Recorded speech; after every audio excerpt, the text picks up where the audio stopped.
Husband and wife couples, do they work in business? Well, this couple do. Not in just any business though, in a multi-million-dollar business.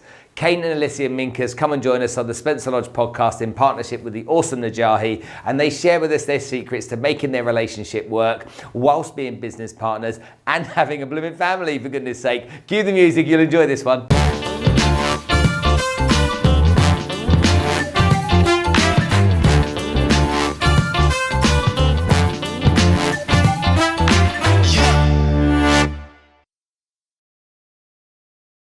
So Kane, thanks for coming back on the show, and thanks for being in your very glamorous wife.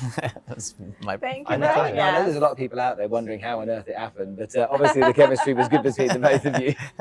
Look, begging seems to really work. You just got to be persistent.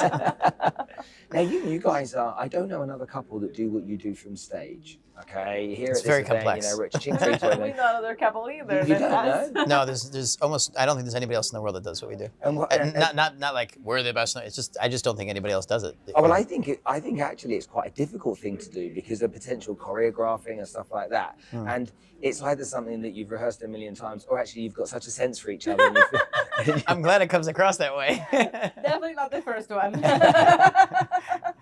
Don't say that. Let's leave it there. But there were a couple of moments today where you went, "Yeah, okay, Kane, you can carry on." But I mean, the work that you've done all over the world. I mean, I've known you in a year, and I've seen you here, I think 4 times already in the last year.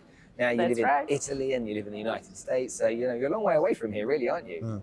But you keep coming in. What are the people like in the UAE? How are they different to the other crowds that you talk to? And what's better and what's worse? Let's be honest about it. Yeah.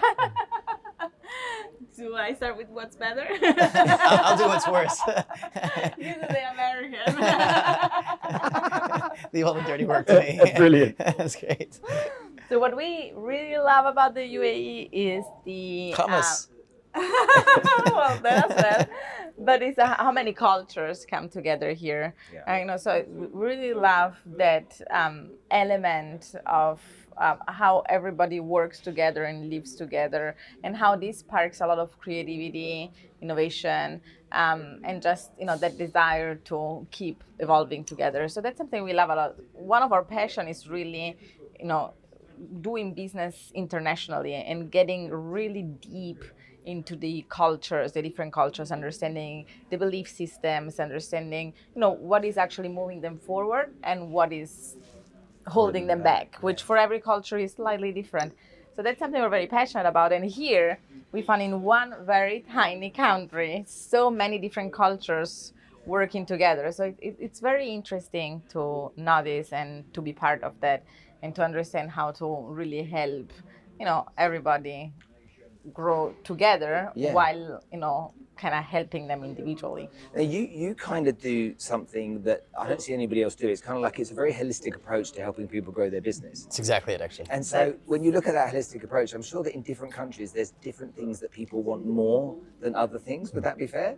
That's totally correct. So what do they want more here in the UAE? What do you notice that they want more of here? Is it is it branding? Is it speaking from stage? Is it I mean, I can go on for the next 10 minutes explaining what you do, but can you just give us an idea?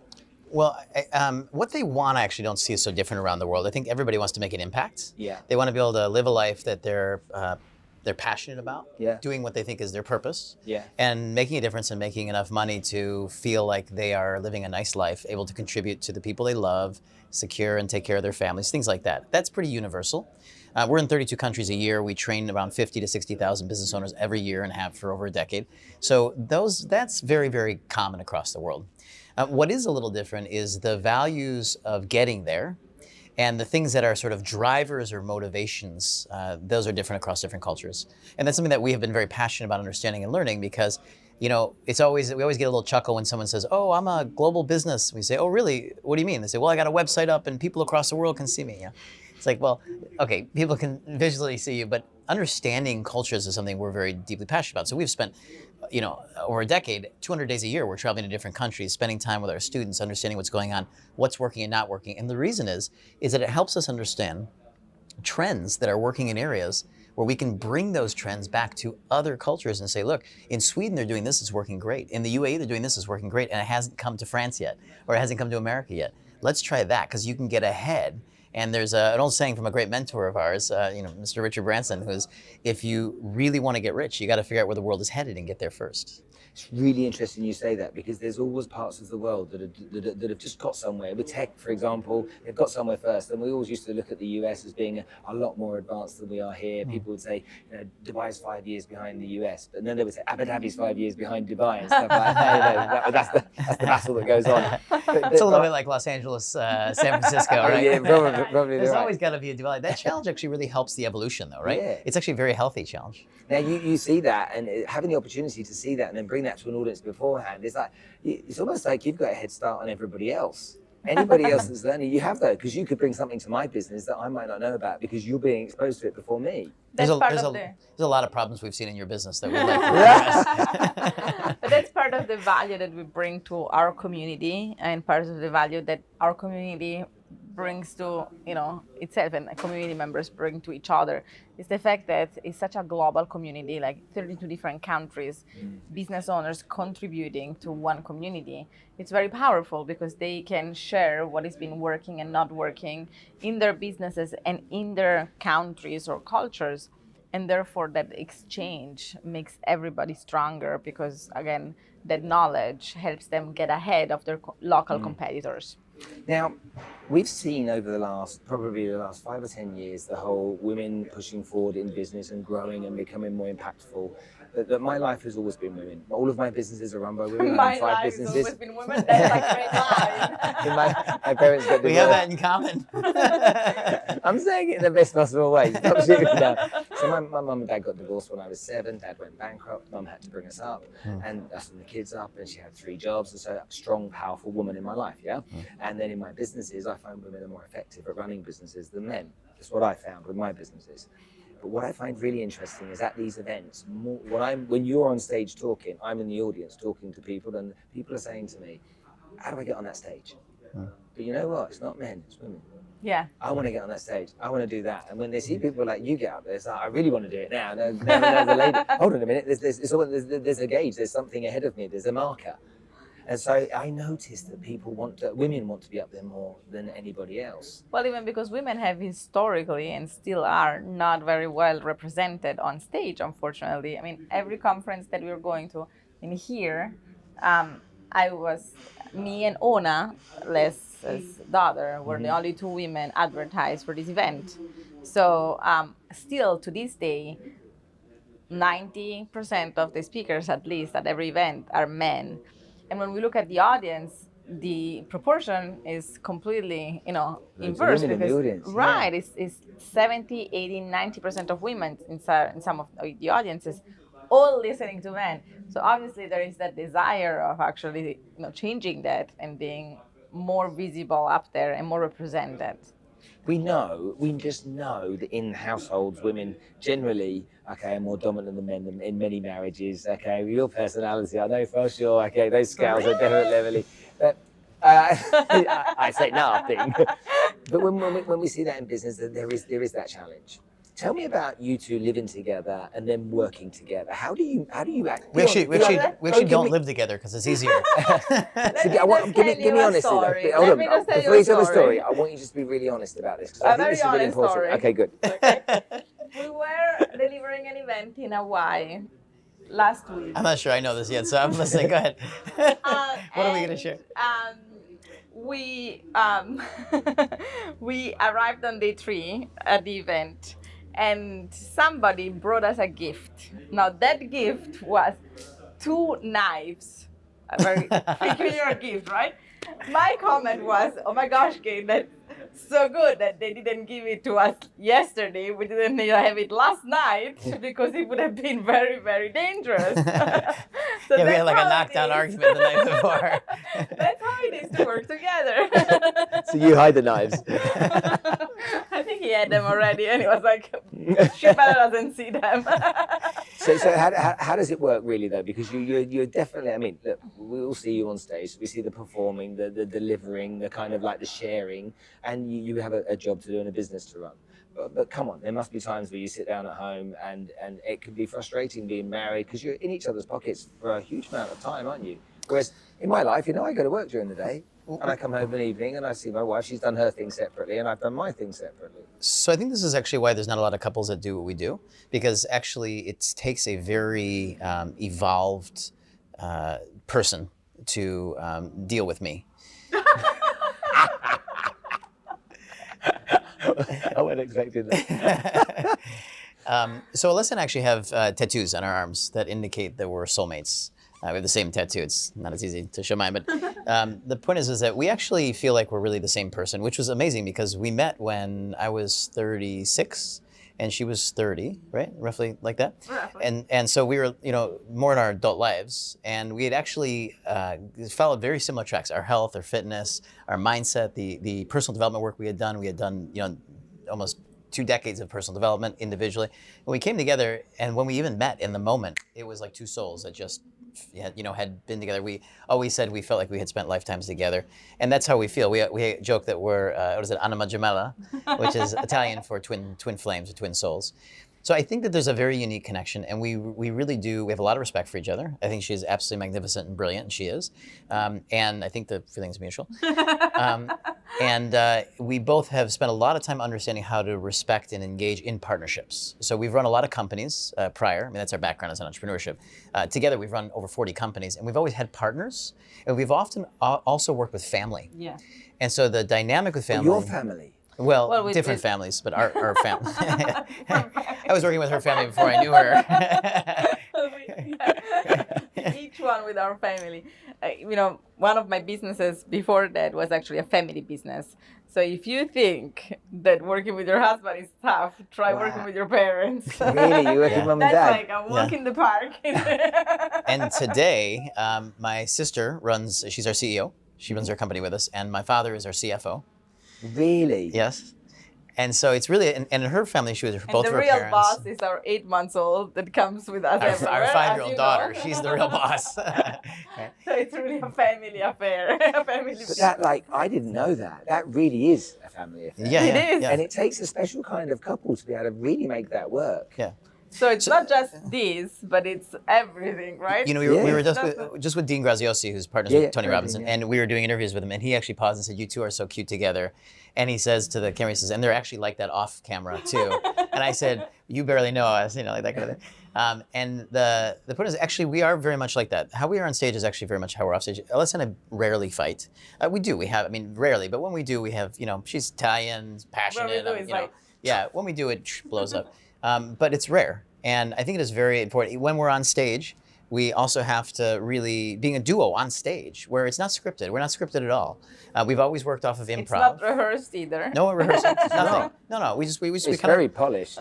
Well, and we've instinctively we've done it many times. So we do, hundreds of events every single year. Well, and we discuss each time, how can we do it better and really be more effective for the audience? Because we're there to serve the audience. We're there to teach and make sure they get a lot. And of course, they're not there to serve us. So we can't have our stuff on stage. We need to be a synced message and a synced team to make sure we're more effective for them. And I think having that duo is very effective when it works. So we spend a lot of time understanding, and Alessia's super feminine, and I'm a very masculine personality. So that dynamic works well on stage. Because they get the masculine, feminine approach. She's European, I'm American, so there's that global difference and cultural difference, different values, different. So it's a very dynamic thing, and it all comes down to respect. Well, I think it's respect, and it's really commitment.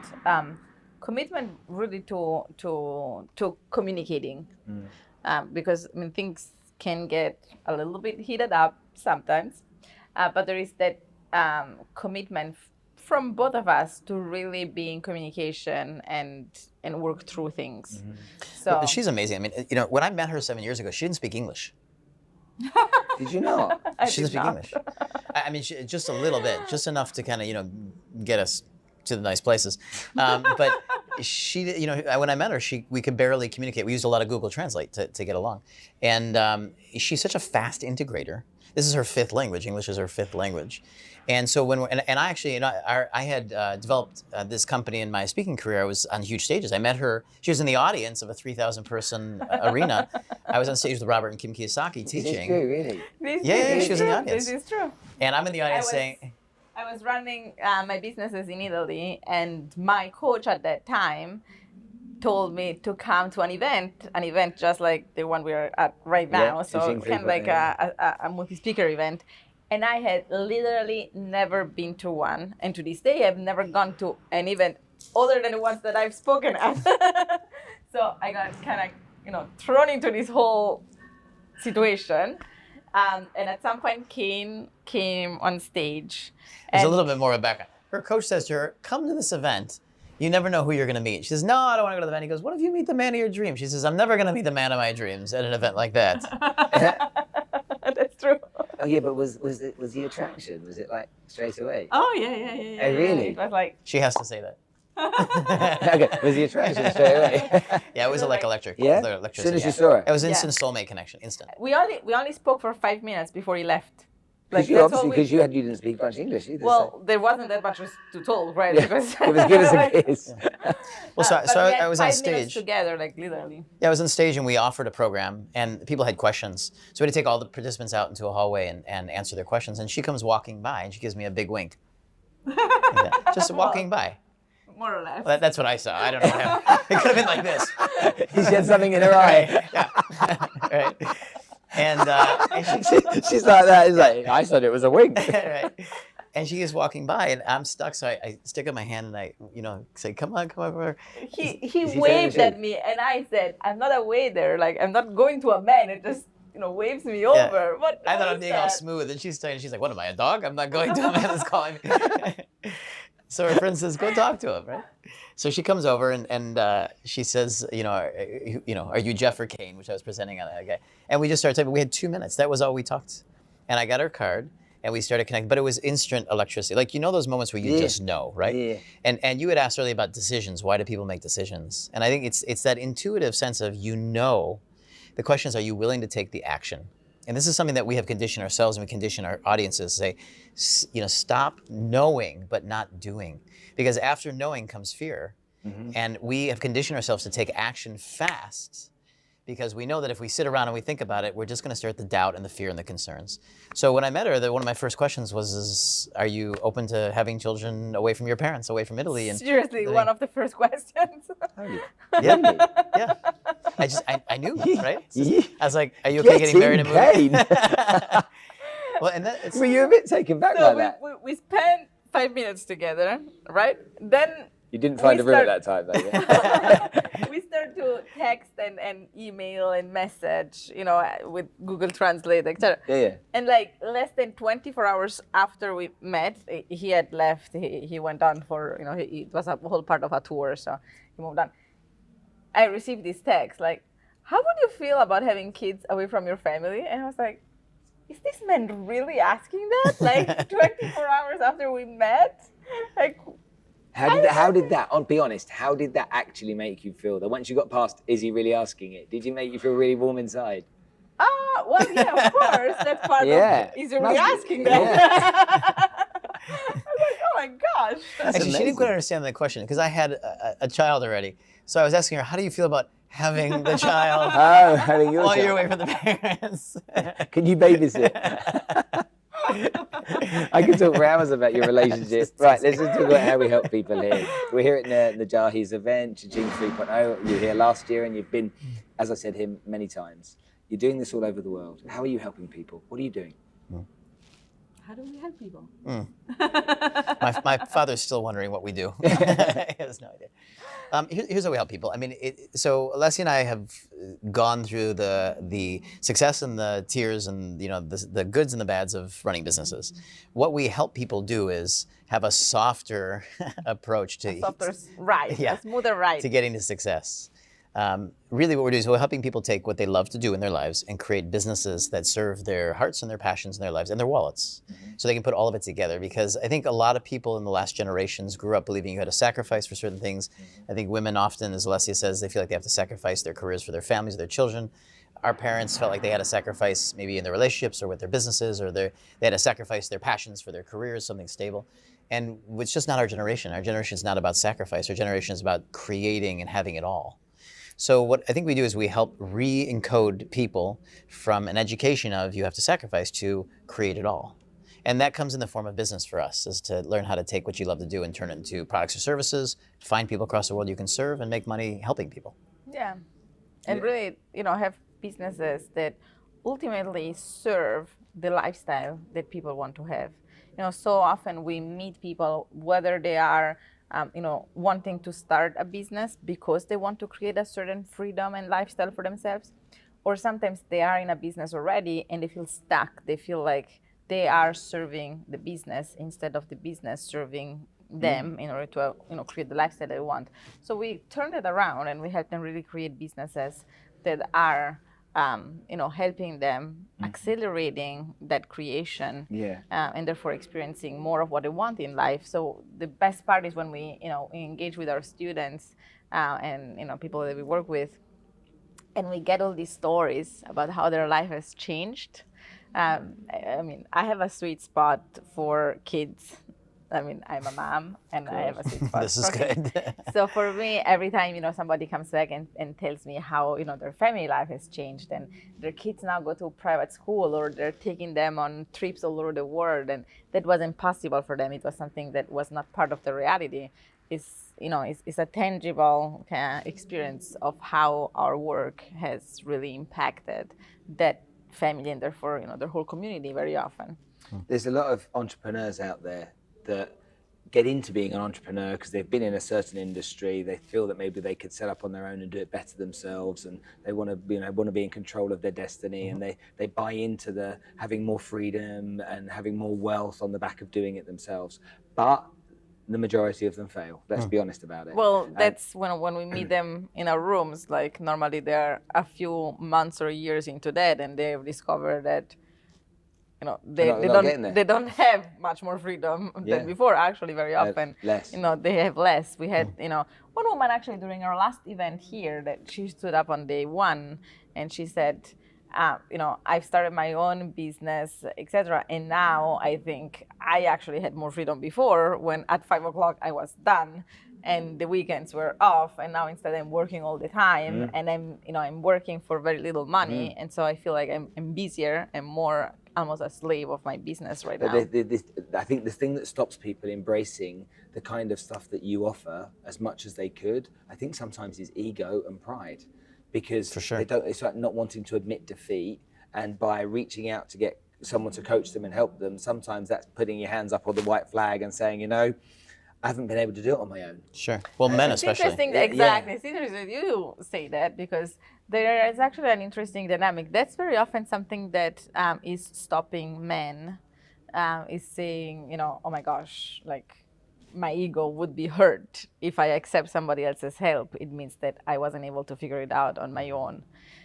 For women, I think it's more of a matter of undervaluing themselves.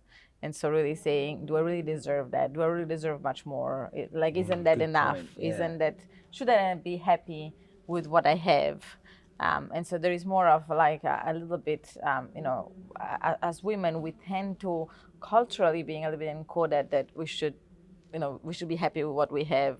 We shouldn't actually play such big games. And, it's subtle, but it comes from all sorts of places. Culturally, family, etc. And we are the ones that sacrifice themselves for the family, and we are the ones that. So very often, women are a little bit more cautious, and they feel like should I really invest in myself? Maybe what I have is good enough, right?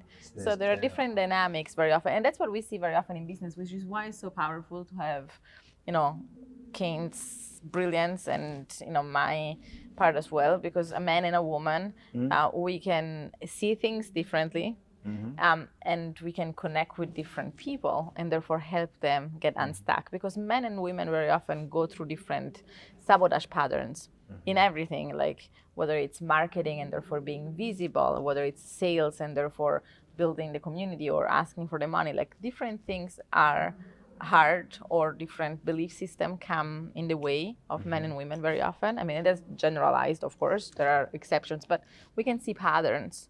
And so that's very powerful when we can work together and help them unstuck. You've done this for some years now. You've had great success helping many people. where are you going? Where are you heading? What's your mission? I know you could say more of the same. I want a vacation. That's right. I want some cake. So this for me is always something I'm really interested in. Okay, you hear Tony Robbins. I want to serve this and that. Da, da, da.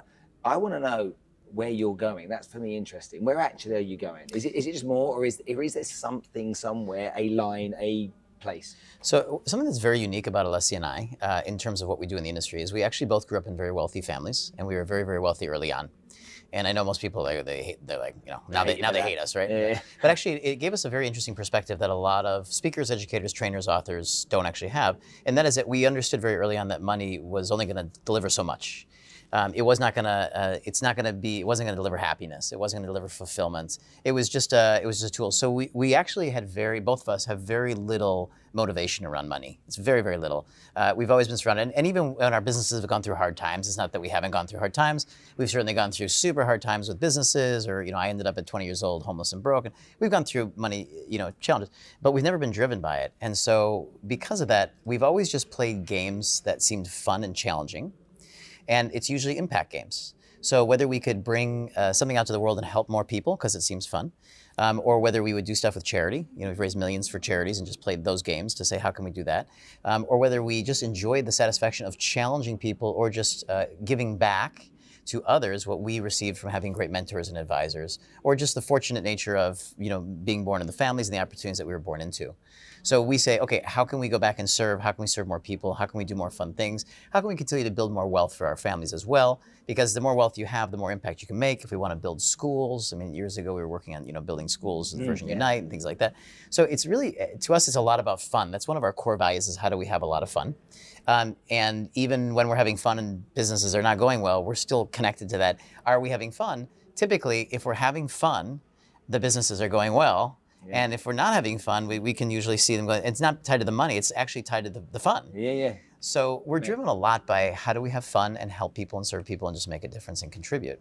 It's a little bit of, Tony Robbins, talks about these 6 core needs, contribution, things like that. So where we're headed now is to continue to challenge ourselves to help more people. So we're moving into things around technology. We're opening different divisions of our company. We invest. It's one of our main things is we invest in business owners. We're not actually coaches. We're actually investors. What we actually do is we find business owners to partner with and invest in them because and then help them build the business on the back exactly. of it. Yeah, that's your money in it now, isn't that's it? That's right. Yeah. So we're a portfolio business where we add businesses to our portfolio. Certainly it develops our wealth, but it allows us to help others. Because we can't do everything ourselves. And something that we definitely learned by hanging out with people like Tony and Richard Branson over the years is if you want to really go past what you can do, you need to be investing in other people and other companies and other opportunities. So that's really what we're up to. And the cool thing is we find some really cool businesses and really cool things, whether it's in health, alternative health. We've worked with companies that are doing natural weight loss with cryotherapy things and, all sorts of cool stuff that helps and serve people at very natural levels. We're big natural maniacs about health and fitness and natural stuff. So we love finding companies, conscious companies, people that are up to serving people with their products or their services and then keep investing in them.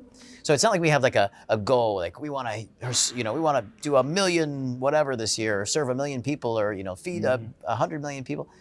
It's really just what's challenging and fun to us, and then we kind of create those. It's a really good way of looking at things. Really good way of looking at things. Look, I could sit and talk to you two all afternoon, but we have to go shortly. But thank you so much for coming and taking time to talk to me. I really appreciate both of you being here, and it's really lovely to see the chemistry between you two. Okay, genuinely it is. I'm a little bit jealous, if I'm really honest. Thank you so much for your time. Thank you.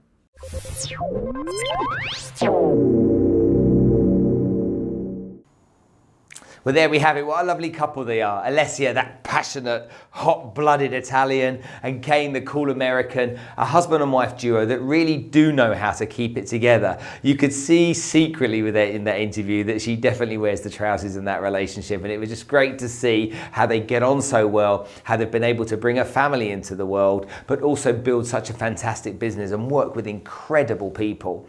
Kane and Alessia really are game changers, and hopefully you've taken some real positives from that. And if you did, then great, you'll want to watch some more episodes. And if you do, click there, because if you click there, you're going to get a chance to see a lot more episodes that I've produced. If you click over here though, you'll do something that will make me really happy. That means you're going to subscribe to the show, and if you subscribe to the show, you'll never miss an episode. And we have so many fantastic guests that I promise you, you won't want to. So click over there, subscribe to the show, press the bell button, and make sure that every episode comes straight to you whenever we do it.